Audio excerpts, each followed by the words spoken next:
मैं गुर्बत दूर करने घर से निकली थी और हालात ने मुझे कहां से कहां पहुंचा दिया। हम तो अपने देश में भी मेहनत के लोग थे।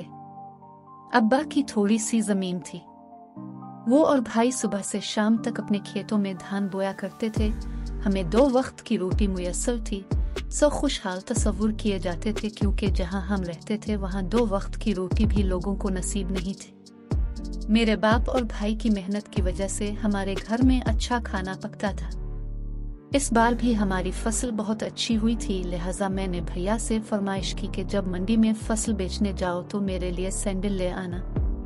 तेरे लिए सैंडल लाओहेगा और चूड़ियां भी, तो फिक्र न कर। उसने जवाब दिया था, लेकिन इस वक्त सारे मंसूबे खाक में मिल गए जब एक तूफानी रात ने हमारे हरे भरे खेत और खलियान उजाड़ दिए। पहले बंद हुआ कि झक्कड़ चले, फिर बारिश शुरू हो गई। इतनी तेज बारिश हुई कि पहले कभी ना देखी थी। इसके बाद जालाबारी होने लगी, जिसने हमारी खड़ी फसलें उजाड़ दी। खाने के लिए दाना ना बचा तो अब्बा और भैया सर पकड़कर बैठ गए। अम्मी रो रही थी कि अब क्या खाएंगे और क्यों कर्जगी। कुदरत के सामने सभी बेबस थे। ये तो कुदरती आफत थी जिसको रोका ना जा सकता था। घर में अनाज का थोड़ा सा जखीरा बाकी था। कुछ दिन गुजारा होता रहा। अब नई फसल के उगने और उसको मंडी में फरोख्त करने में बहुत वक्त दरकार था। अनाज खत्म हो गया तो अब्बा ने भाई से कहा कि तुम नौकरी ढूंढो, फसल तो मौसम पर होगी। इतने दिन क्या करेंगे। भाई शहर चला गया और उसको एक जूट मिल में काम मिल गया। वो हमें गुजारे के पैसे भिजवाने लगा, मगर बाजार के खाने से उसकी तबीयत खराब रहने लगी थी। अम्मा को इल्म हुआ तो बेटे की फिक्र से बीमार रहने लगी। तभी अब्बा ने भैया को संदेशा भेजवाया कि अकरमा से मिल जाओ, वो तुम्हारी जुदाई के सदमे से परेशान है। संदेशा मिलते ही भाई इसी शाम रवाना हो गया गिरचा।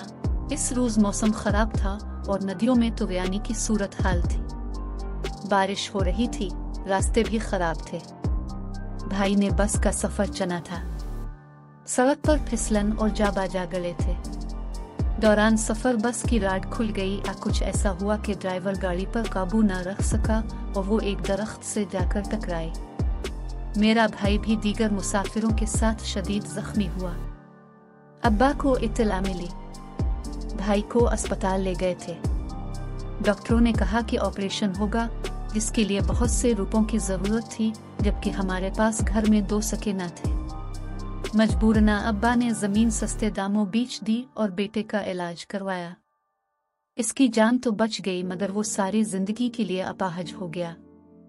जमीन ही तो हमारा सहारा थी। ये सहारा भी जाता रहा। अब अर्द गिर्द के लोगों की तरह हमारे घर भी फाके होने लगे।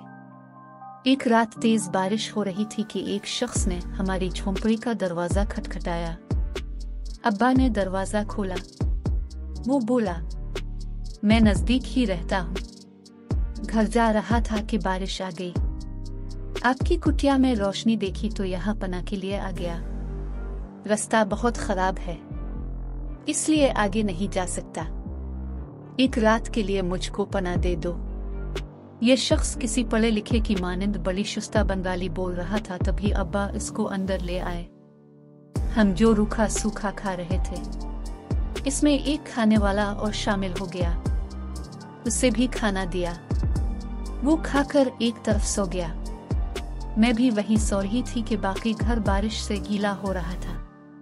जितनी बार रात को मेरी आंख खुली, मैंने महसूस किया कि वो अजनबी जाग रहा है और मेरी तरफ देखा रहा है। इस ख्याल से मेरी नींद उड़ गई कि वो क्यों ऐसा कर रहा है। सुबह हो गई। घर में अम्मी और मैं पहले जाग जाती थी। हम बावर्ची खाने गई।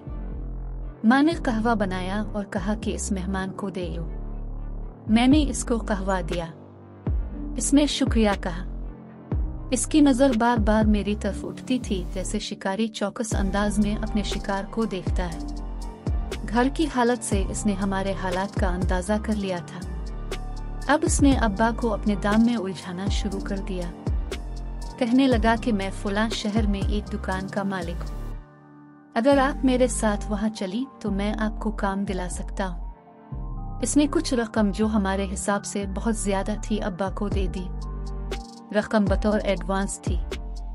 हमारे लिए तो ये दिन ईद का दिन साबित हुआ कि जहाँ टका मौजूद न था वहाँ इतने सारे पैसे वो शख्स दे गया था। अब्बा ने रख्त सफर बांध लिया। तब इस शख्स ने कहा, अगर आप अपनी बेटी को भी ले चली तो मैं उसकी तनख्वाह भी आपको अभी एडवांस दे देता हूँ। इतने सारे और पैसों का सुनकर मेरे वालिद की आंखों में चमक आ गई, जैसे कई दिन का प्यासा सहरा का मुसाफिर सामने शराब को देखकर खुश हो जाता है। यूं उम्मी ने मेरे सामान भी अब्बा के सामान के साथ बांध दिया। मैं अब्बा के साथ जा रही थी, फिर भी जाने क्यों मेरे दिल डूब रहा था। यूं लगता था कि अब मैं कभी घर वापस नहीं आ सकूंगी। मेरी छठी हिस्स बार बार मुझे खतरे से आगाह कर रही थी, मगर मजबूर थी। वालिद ने कहा, चलो, तो मैं खामोश से उनके साथ चली गई। चलते समय घर पर एक आखिरी निगाह डाली। माँ को देखा तो रोना आ गया। बुरा हो इस गुर्बत का कि उसने मुझको कहीं का ना छोड़ा और दर बदर कर दिया। शाम को हम बस में सवार हुए। सारी रात सफर करते रहे। सुबह एक शहर में पहुंचे। मैंने शहर पहली दफा देखा था। इसने अब्बा को दुकान पर मुलाजिम करा दिया और मुझे एक घर में ठहरा दिया।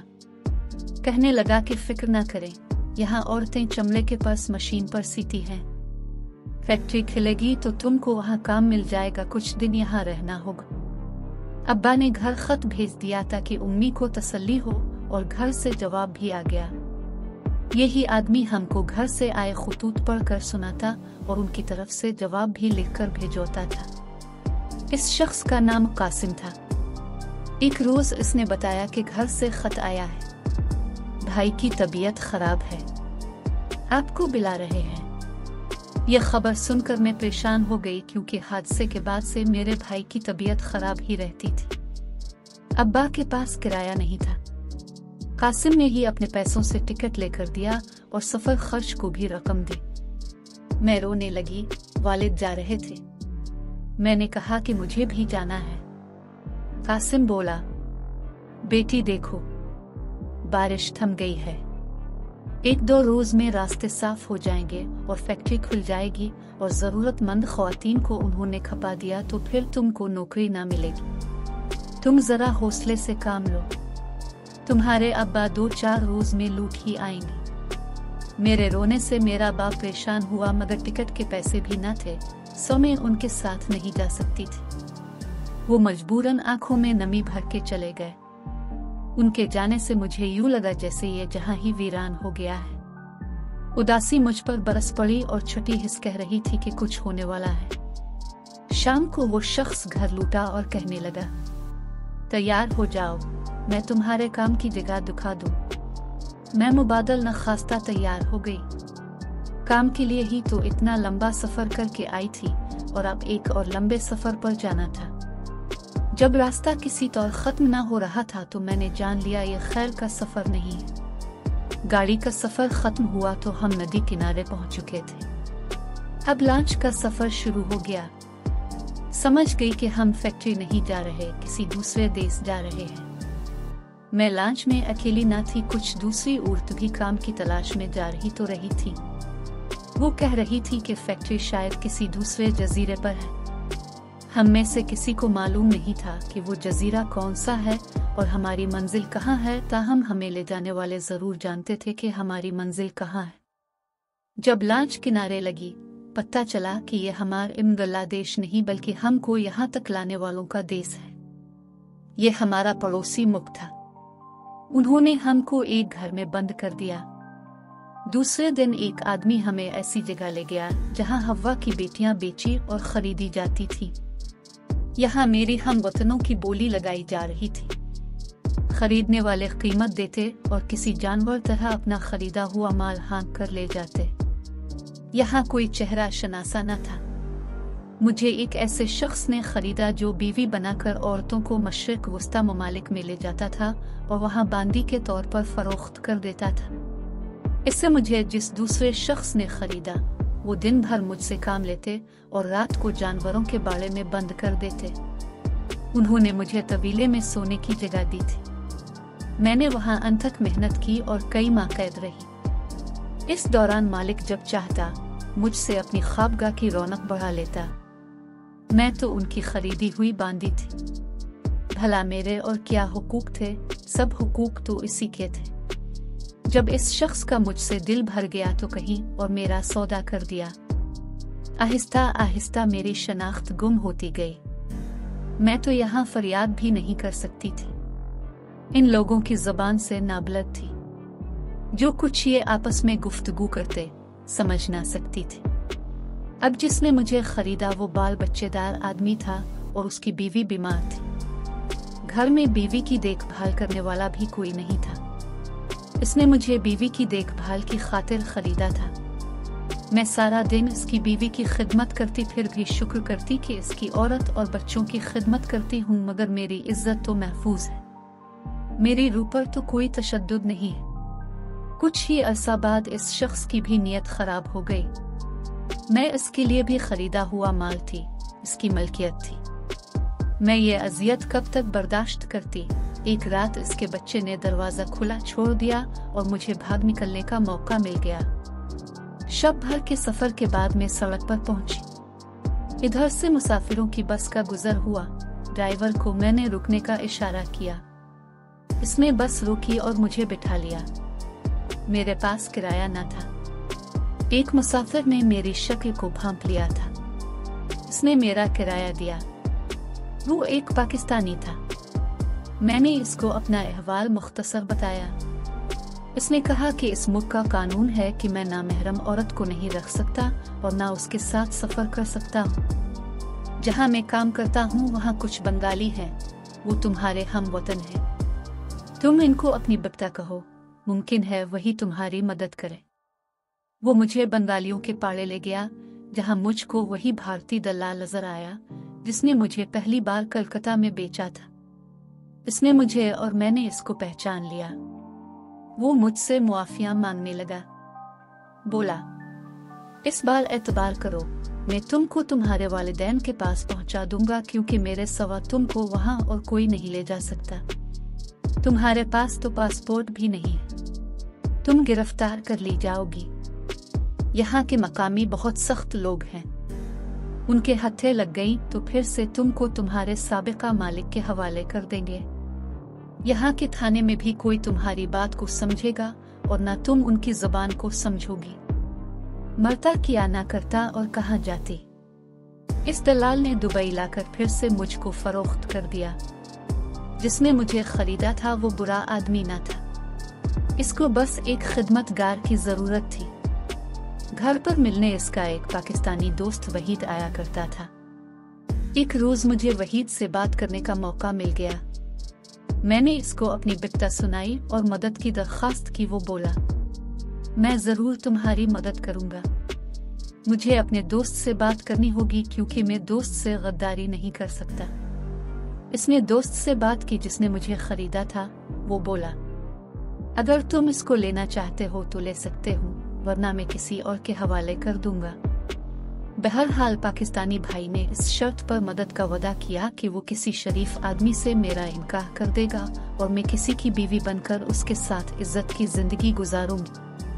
मैंने ये शर्त कबूल कर ली तो वो मुझे अपने साथ पाकिस्तान ले आया और यहाँ एक खुशहाल देहाती के साथ मेरा निकाह करा दिया, जिसकी बीवी फौत हो चुकी थी मगर उसके 3 लड़के थे। इसका नाम जहानिया था। वो सेहतमंद और खुश शक्ल आदमी, लेकिन उम्र में मुझसे काफी बड़ा था। अपने से बड़े उम्र के शख्स को कबूल करना अब मेरी मजबूरी थी। कोई ठिकाना जो नहीं था और पाकिस्तानी भाई से वादा भी कर चुकी थी।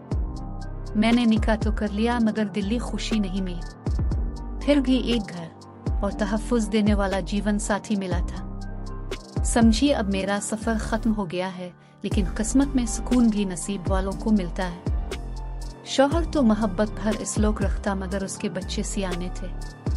वो मुझे कबूल नहीं करते थे। सौतेले लड़कों ने मुझे सताना शुरू कर दिया। वो मेरी झूठी शिकायतें बाप से लगाते थे तो मेरा शौहर कहता कि तुम मेरे लड़कों का ख्याल रखा करो और उनको शिकायत का मौका ना देना, वरना मैं तुमको तलाक दे दूंगा। मैं इतनी भटक चुकी थी कि अब किसी सूरत तलाक लेना ना चाहती थी। जो भी सलूक बच्चे करते चुपचाप सहती और सोचती कि शरीफ आदमी और उसके घर की छत तो मुझे मिली होती है। घर की चारदीवारी और इज्जत की रोटी भी बड़ी नेमत है। शौहर के लड़के मुझे अपना दुश्मन समझते थे, लेकिन मैं तो उन्हें दुश्मन नहीं समझती थी। आखिर वो दिन आ गए कि मुझे सुकून नसीब हो गया। लड़के बड़े हो गए तो उनको अक्ल आ गई। अब वो मुझे नहीं सताते थे बल्कि मेरा ख्याल रखते थे, क्योंकि उनको खाना पीना वक्त पर मिलता था। मैं हर तरह से उनकी खिदमत करती और उनके सब काम करती थी। दुख के दिन आखिरकार तमाम हो गए। लड़कों की शादियां हो गई, उनके बच्चे हो गए।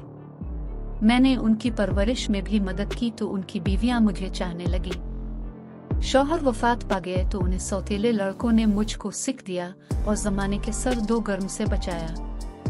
वो अब मुझको सगी माँ की तरह समझते और इज्जत करते हैं। सोचती हूँ अगर ये मेरे ना बनते तो इस बुढ़ापे में मैं कहाँ जाती।